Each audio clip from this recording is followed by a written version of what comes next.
안녕하십니까. 오늘은 2020년 7월 21일 화요일 아침 6시 3분입니다. 두려움과 감격의 교차 속에서 철이 들면서부터 나는 이 다음에 무엇이 될까 하는 문제에 대해 골똘히 생각하기 시작했습니다. 자연을 관찰하고 연구하는 것을 좋아하니 과학자가 되어볼까도 했지만 일본의 수탈에 시달리며 끼니조차 잊지 못하는 사람들의 비참한 현실을 목격하고는 생각을 바꾸었습니다.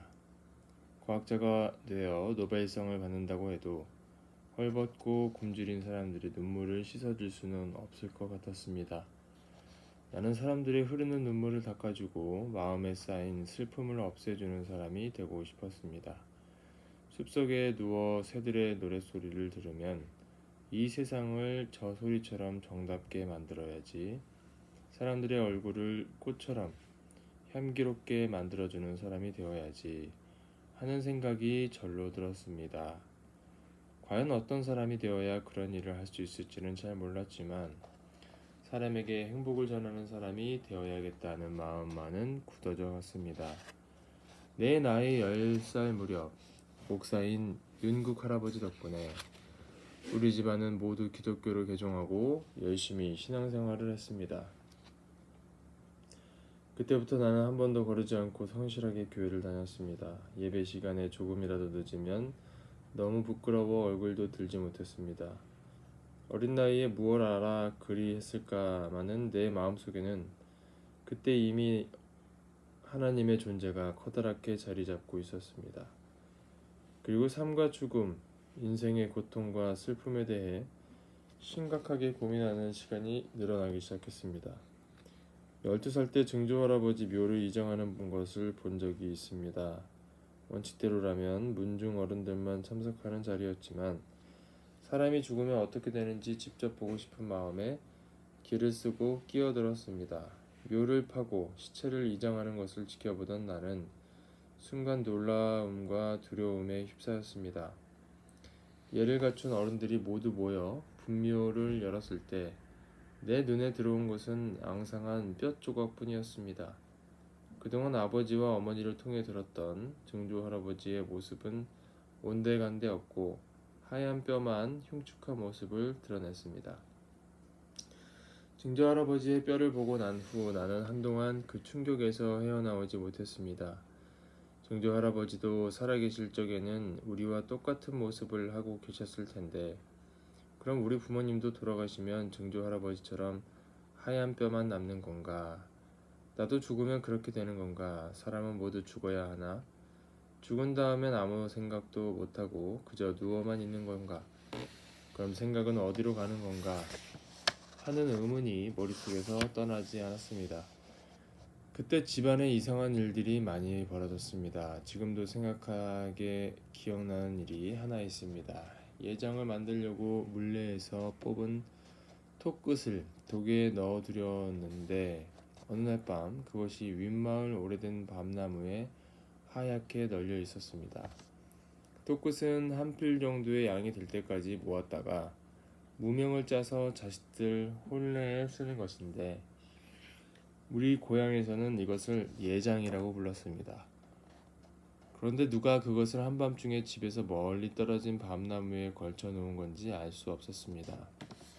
아무래도 사람이 한 짓은 아닌 것 같아 동네 사람들 모두 두려워했습니다.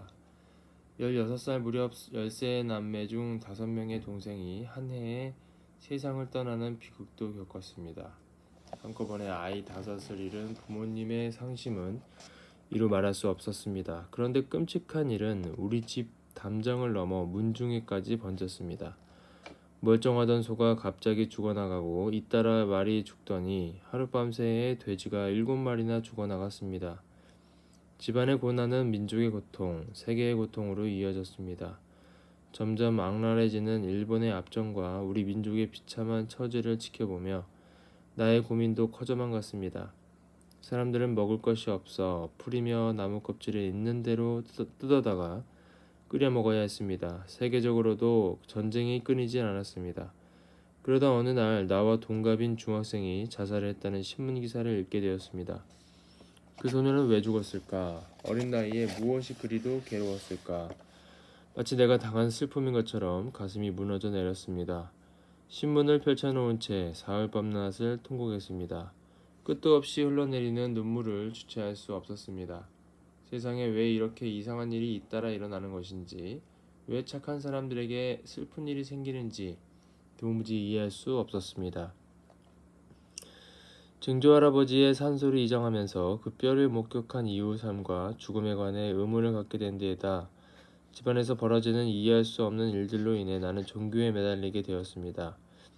하지만 교회에서 듣는 말씀만으로는 삶과 죽음에 대한 의문을 시원하게 풀 수 없었습니다. 마음이 답답해진 나는 자연히 기도에 몰두하게 되었습니다. 나는 누구인가? 어디서 왔는가? 인생의 목적은 무엇인가? 사람은 죽으면 어떻게 되는가? 영혼의 세계는 과연 있는가? 하나님은 확실히 존재하는 것인가? 하나님은 정말 전능한 분인가? 하나님이 전능한 분이라면 왜 세상의 슬픔을 그대로 보고만 있는 것인가? 하나님이 이 세상을 지으셨다면 이 세상의 고통도 하나님이 만드신 것인가? 일본에게 나라를 빼앗긴 우리나라의 비극은 언제 끝날 것인가?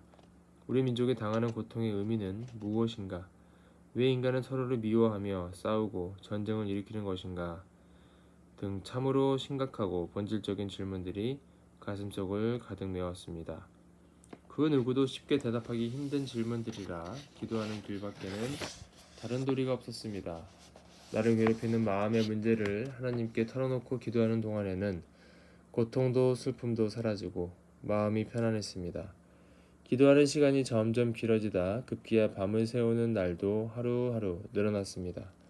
그러던 어느 날 하나님이 내 기도에 화답해주는 진기한 경험을 하게 되었습니다.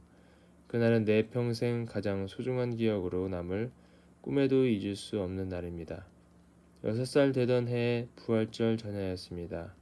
그날도 어김없이 마을 뒤에 있는 묘두산에 올라가 밤새 기도하며 하나님께 눈물로 매달렸습니다. 왜 이토록 슬픔과 절망이 가득한 세상을 만드셨는지, 전지전능하신 하나님이 왜 이 세상을 아픔 속에 내버려 두시는 건지, 비참한 조국을 위해 내가 무엇을 해야 하는지 나는 눈물을 흘리며 묻고 또 물었습니다. 기도로 꼬박 밤을 새우고 난 부활절 새벽에 예수님이 내 앞에 나타나셨습니다. 바람처럼 호련히 나타난 예수님은 고통받는 인류 때문에 하나님이 너무 슬퍼하고 계시니라. 지상에서 하늘의 역사에 대한 특별한 사명을 맡아라 하고 말씀하셨습니다. 그날 나는 슬픈 얼굴의 예수님을 확실히 보았습니다. 그리고 그 음성을 분명히 들었습니다. 예수님을 현현한 내 몸이 사시나무 떨리듯 심하게 떨렸습니다. 그 자리에서 당장이라도 죽을 것 같은 두려움과 터질 듯한 감격이 한꺼번에 엄습했습니다. 예수님은 또렷하게 앞으로 내가 해야 할 일을 말씀해 주셨습니다. 고통받는 인류를 구해 하나님을 기쁘게 해드리라는 엄청난 말씀이었습니다. 저는 못합니다. 제가 그걸 어떻게 하겠습니까? 제게 그렇게 막중한 임무를 내리시다니요. 정말 두려웠습니다. 어떻게든 피하고 싶어 예수님의 옷자락을 붙잡고 한없이 울었습니다.